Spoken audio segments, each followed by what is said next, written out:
अमानुषपणे पहाटे 3-4 वाजेच्या दरम्यान शांतीनगर वस्ती MIDC ने जे अतिक्रमण केलेलं आहे, लहान मुले असतील, महिला, वृद्ध आजोबा असतील, आमच्या आजी असतील, यांना बेघर करण्याचं काम या सरकारने केलेलं आहे.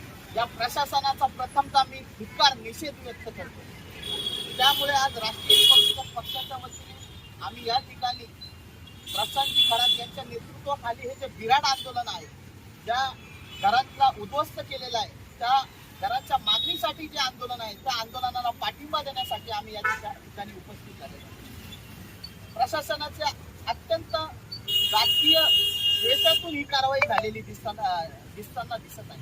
कारण की बघा, ज्या वस्त्या डॉक्टर बाबासाहेब आंबेडकरांच्या चळवळी जिवंत ठेवण्यासाठी कायम मैदानात उतरले आहे, अशा वस्त्यांना मोडीस काढण्याचं काम हे प्रशासन करीत आहे.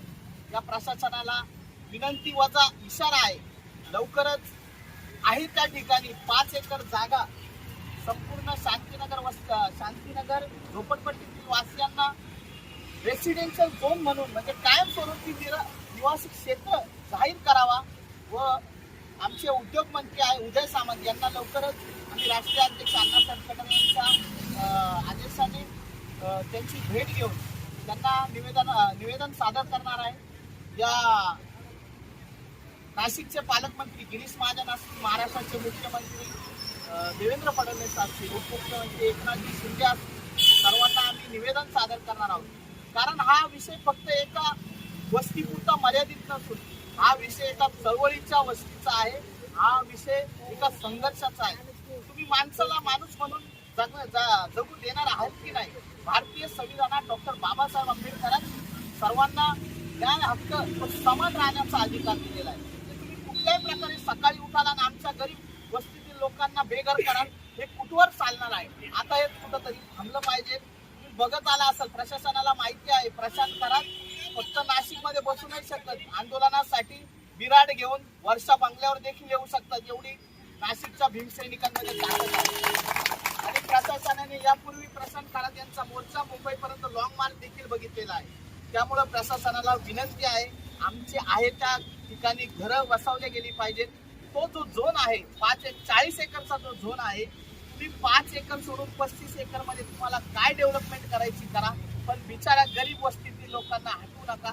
बघा, 5-6 दिवसापासून 7 दिवस झाले आंदोलन चालू आहे. गरीब महिला आहेत, आजी आहेत, म्हणजे विचार करा, प्रशासनाला एवढी काही काळजी पाहिजे. आता विधान परिषदेच्या निवडणुकीसाठी यांनी माघार घ्या, त्यांनी पुढाकार घ्या, याच्यासाठी एवढे पैसे. अरे गरीब जनतेचा विचार न करता तुम्ही फक्त निवडणुकीचाच विचार करत आहेत. कृपया खरंच विनंती आहे प्रशासनाला, समाजाचा अंत बघू नका, चळवळीच्या लोकांचा अंत बघू नका. प्रशांत खरात यांच्या मागे संपूर्ण महाराष्ट्राच्या भीमसैनिकांची ताकद आहे. लवकरच जर निर्णय नाही झाला, बघा पावसाचं देखील वातावरण चालू आहे, या पावसात म्हणजे एक गोरगरीब म्हातारी माणसे असतील, युवक असतील, लहान मुलं असतील, आता शाळा उघडणार आहेत. या पावसाच्या वातावरणात त्यांना घरं नाही, काय करायचं? या संविधानात सर्वांना अधिकार आहे. तुम्ही तर येऊन आमच्या वस्त्या तोडल्या, 5-5 वाजता घरं तोडतात, ही कोणती पद्धत आहे? कुठल्या नोटिसा नाही, काय नाही, कंटिन्यू संघर्षातून हा व्यक्ती पुढे आलेला आहे. म्हणजे 40 वर्षाच्या संघर्षात प्रत्येक वेळेस क्लॅशेस निर्माण केलेले, प्रत्येक वेळेस तुम्ही फूट पाडत आलेले आहेत.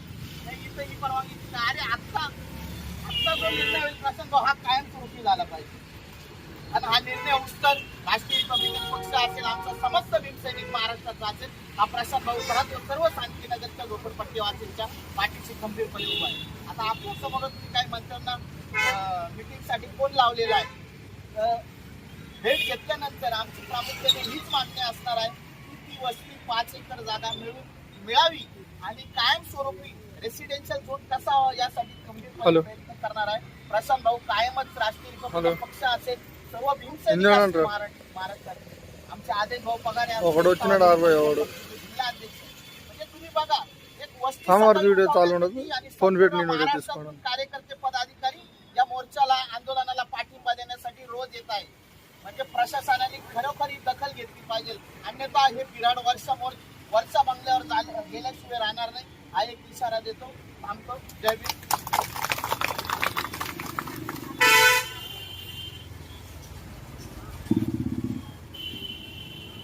कसं आहे, फक्त आता बोलून उपयोग नाही. यांनी प्रशासनासमोर डॉक्टर बाबासाहेब